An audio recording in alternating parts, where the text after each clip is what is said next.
பார்த்துக் கொண்டிருப்பது 24 நியூஸ் தமிழ். ஈரோடு மாவட்டம் கோபி அருகே உள்ள நந்தகோகுலம் என்று வழங்கக்கூடிய தக்ஷிண பிருந்தாவனம் பொங்கல் விழா. கோபி அருகே நந்தகோகுலம் பிருந்தாவனம் அமைந்துள்ளது. இங்கு 100க்கும் மேற்பட்ட நாட்டு பசுமாடுகள் பராமரிக்கப்பட்டு வருகின்றன. மேலும் இருக்கக்கூடிய அனைத்து உறுப்பினர்களுக்கும் நாட்டு பசும்பால் மற்றும் இயற்கை உணவுப் பொருட்கள் வழங்குவதற்கான ஏற்பாடுகள் நடைபெற்றுக் கொண்டுள்ளன.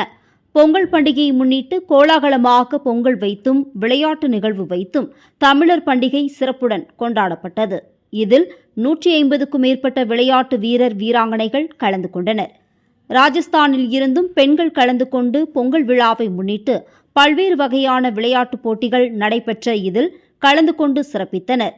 5 வயது முதல் 100 வயது வரை கலந்து கொண்டு இப்படி அப்படி கயிறு இழுத்தல், இசை நாற்காலி, ராமா ராவணா, புதையல் வேட்டை என பல்வேறு வகையான பிரிவுகளில் விளையாட்டுப் போட்டிகள் நடைபெற்றன.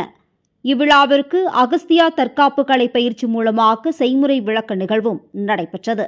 வெற்றி பெற்றவர்களுக்கு சிறப்பு விருந்தினர் முன்னிலையில் பரிசுகள் வழங்கப்பட்டன. இதில் நந்தகோகுல நிர்வாகிகள் கண்ணப்பன், ஆப்ப ஸ்ரீஹரி, செந்தில், ரமேஷ் ஆகியோர் நிகழ்வை வழிநடத்தினர். மங்கையர்கரசி, துர்கா, செல்வி, சித்ரூபினி ஆகியோர் போட்டியை வழிநடத்தினர்.